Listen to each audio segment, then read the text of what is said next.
నమస్తే, నేను మీ Gopi. Welcome back to our channel. ఈరోజు మనతో వచ్చరికి సీనియర్ జర్నలిస్ట్ నిమ్మంది రామారావు గారు ఉన్నారు. సార్ నమస్తే సార్. నమస్తే బాబు. సార్, జగన్ ఢిల్లీ వెళ్ళింది కేవలం వాళ్ళ కార్యకర్తల మీద దాడులు జరుగుతున్నాయని ఆ అంశం మీద కాకుండా, అదేవిధంగా ఇండియా కూటమిలో చేరబోతున్నారని, దీని మీద వాళ్ళు చర్చలు జరుపుతున్నారని, ఇది ఒక పెద్ద ఎత్తున బాగా వైరల్ అవుతుంది. సో జగన్ కేవలం ఢిల్లీ వెళ్ళింది వాళ్ళ కార్యకర్తల మీద దాడులు జరుగుతున్నాయని, లేకపోతే ఇండియా కూటమిలో కలవబోతున్నారని? అసలైన విషయం, జగన్మోహన్ రెడ్డి గారికి శిక్షలు పడే సమయం దగ్గర పడింది. ఆయన ప్రధాన కర్తవ్యం ఎందుకు ఊడిపోయానో రివ్యూ చేసుకోవడం కాదు, ఎలాగా ఈ శిక్షల నుంచి జైలుకి వెళ్లకుండా తప్పించుకోవాలా అని ఆయన ఇన్వెస్టిగేషను, ఆయన ఆరాటం, ఢిల్లీ వెళ్ళింది, కొంత ప్రయత్నాలు చేసింది. ముందు అది అంతే కదా. ప్రాణాలుంటే ఏమైనా చేయొచ్చు. ఇప్పుడు అరెస్ట్ అయ్యాడు అనుకోండి, 2 years మించిపోయినట్టయితే ఇంకా రాజకీయాలకు పనికిరాడు. ఇటువంటి బాధలన్నీ ఉన్నాయి కనుక వెళ్ళాడు. వెళ్తే ఈయన ఉద్దేశం ఏంటంటే, అంత బాగా చూసిన అమిత్ షా నాకు అపాయింట్మెంట్ ఇవ్వలేకపోతాడా, మోదీ నాకు అపాయింట్మెంట్ ఇవ్వలేకపోతాడా అనేటువంటి ఆలోచనతో ఉండేవాడు మాట. నిజంగా మనం చెప్పుకున్నట్టు మోదీ ఎలాగ అపాయింట్మెంట్ ఇస్తాడు? నువ్వు తొడకొట్టి ఛాలెంజ్ చేసింది జనసేన, తెలుగుదేశం పార్టీలో మాత్రమే కాదు, కూటమిలో బీజేపీ పార్టీ ఉంది, మోదీ కూడా ఉన్నాడు కదా. ఆంధ్ర రాష్ట్రం రావణ కష్టం అయిపోతుంది, దమనకాండ జరుగుతుంది.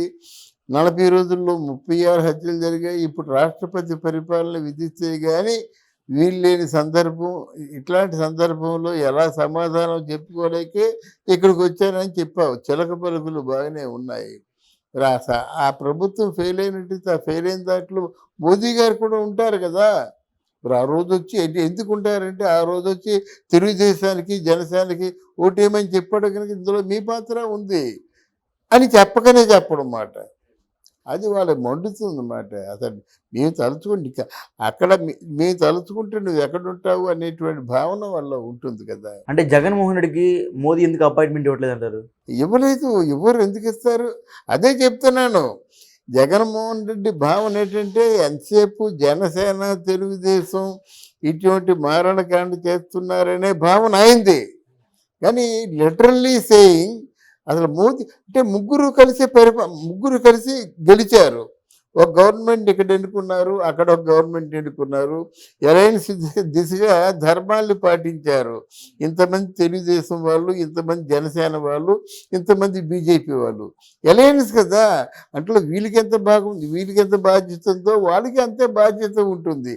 అక్కడికి వెళ్ళిపోయి మీ తాలూకు కూటమి దెబ్బతింది, పరిపాలన అస్తవ్యస్తంగా ఉందని చెప్తే వాళ్ళు మండదండి. అంటే జగన్ రాజ్యసభ సభ్యులు, అదేవిధంగా ఎంపీలు కూడా మోదీ గారికి సపోర్ట్ చేస్తున్నారు. సో అందుకని ఆ విధంగా చూసుకున్నా సరే, మరి జగన్కి ఎందుకు అపాయింట్మెంట్ ఇవ్వట్లేదు అంటారు? ఇది ఇవ్వరండి, ఇక అపాయింట్మెంట్ ఇవ్వరండి. అంటే వాళ్ళ ఎంపీలు, రాజ్యసభ ఎంపీలు కూడా వాళ్ళకలే ఉన్నారు కదా. ఇది ఎవరున్నారండి? ఇప్పుడు జగన్ అపాయింట్మెంట్ ఇవ్వడు. కాదంటే జగన్ పార్టీలో రాజ్యసభ మెంబర్స్ మాత్రం ఉన్నారు. అదేదైనా పెద్దల సభలో ఏదైనా ఒక చర్చకు వచ్చినప్పుడు వాళ్ళు అపోజ్ చేస్తే చేయొచ్చు. కానీ పార్లమెంట్లో బిల్లు వెళ్ళిపోయినట్టయితే వాళ్ళతో పనే ఉంది. సహజంగా మెజారిటీ పార్ట్ ఆఫ్ ది ఒక బిల్లు ఏంటంటే, బిల్లు ఒక వారం రోజుల్లో పెట్టబోతాముగా అనగా వీళ్ళ తాలూకు అంటే బాగా నమ్మకమైన సిబ్బంది ఏంటంటే, ఇగో ఈ బిల్లు పెట్టబోతున్నాం మేము, దీనికి మీకు ఏమైనా అభ్యంతరాలు ఉన్నాయని చెప్పేసి మామూలుగా వాళ్ళు ట్రేస్ అవుట్ చేస్తారు.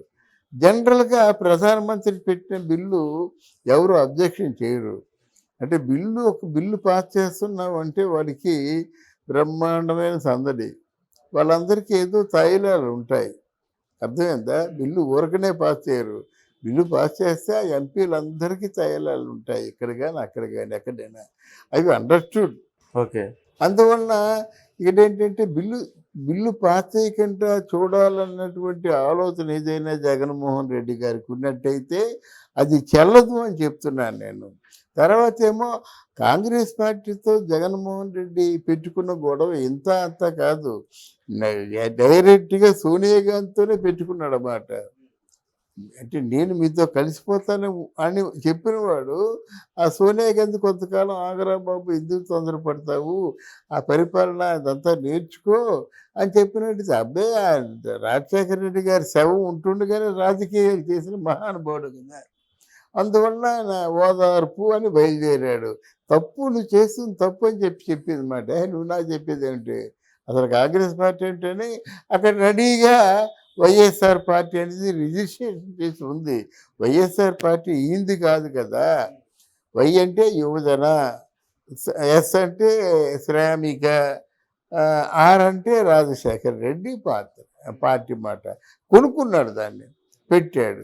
పెట్టి పాదయాత్ర చేశాడు. జగన్మోహన్ రెడ్డి ఇచ్చిన సలహాలకు అందరూ తబ్బిబ్బైపోయి ఒక వేవులాగా వచ్చి ఓటేసేస్తారన్నమాట. ఆయనకి నిజంగా ఇంత వేవులో కూడా తెలుగుదేశం పార్టీకి 23 ఓట్లు పడితే జగన్మోహన్ రెడ్డికి 151 వచ్చాయన్నమాట. దాని తర్వాత ఎప్పుడైతే ముఖ్యమంత్రి అయిపోయాడో ఆ తనలో ఉన్నటువంటి రాచరికపు వ్యవస్థ బయటికి వచ్చిందన్నమాట. ఆయన మనిషిని అనుకున్నట్టయితే నువ్వు నాకు కనిపించకూడదంటే కనిపించకుండా పోతాడు. అంతకంటే అర్థమయ్యేలా మనం చెప్పలేము. అందువల్ల ఆయన కొట్టడం కానీ లేకపోతే ఆ కంటికి ఎదురుగా కనిపించనీయడం కానీ సర్వసాధారణం. ఆయన అంటే డబ్బుతో దేన్నైనా కొనేయొచ్చినటువంటి ఒక దుర్మార్గపు ఆలోచన. ఇంకోటిసారి కాంగ్రెస్ నేతలతో ఆల్రెడీ చర్చలు అయితే ముగిసిపోయాయి. సో మరికొద్ది రోజుల్లో ఇండియా కూటమిలో కలవబోతున్నారు అనే వార్తలు కూడా బాగా పెద్ద ఎలా కలుస్తారండి, ఎలా తీసుకుంటారండి? ఇప్పుడు ఈయన ఓడిపోయారు, గెలిచిన అయితే తీసుకుంటారు. అంటే వాళ్ళు ఏంటంటే నెక్స్ట్ ఎలక్షన్కి వాళ్ళు ఫోకస్ చేస్తున్నారు. అదేం లేదండి. అక్కడ నా అంచనాకి ఒకవేళ కాంగ్రెస్ పార్టీ వాళ్ళు కానీ జగన్నే కలుపుకుంటే 3వ రోజునే జైల్లో ఉంటాడు జగన్మోహన్ రెడ్డి. ఇప్పుడు జగన్మోహన్ రెడ్డి కాంగ్రెస్ వాళ్ళకు మరి కలుపుకున్న పవరు మోదీ గారి చేతిలో ఉంది కదా. ఎప్పుడు ఇంతకాలం నా కాలు పట్టుకున్నావు, ఈరోజు నీ స్వార్థం కోసం మా మీదే పోటీకి వస్తాం అనుకుంటాడు. ఇచ్చేయండి ఫెయిల్ అంటారన్నమాట. అయిపోయింది కదా. అంటే రాజకీయాలు అలా ఉంటాయి. జగన్మోహన్ రెడ్డితో కలిస్తే మాత్రం మోదీ గారు కానీ అమిత్ షా కానీ ఎంత మాత్రం క్షమించరు. ఇక్కడ కూటమిలో లేకపోయినా మోదీకి అమిత్ షాకి ఆంతరంగిక మిత్రుడిగా ఇంతవరకు కొనసాగాడు.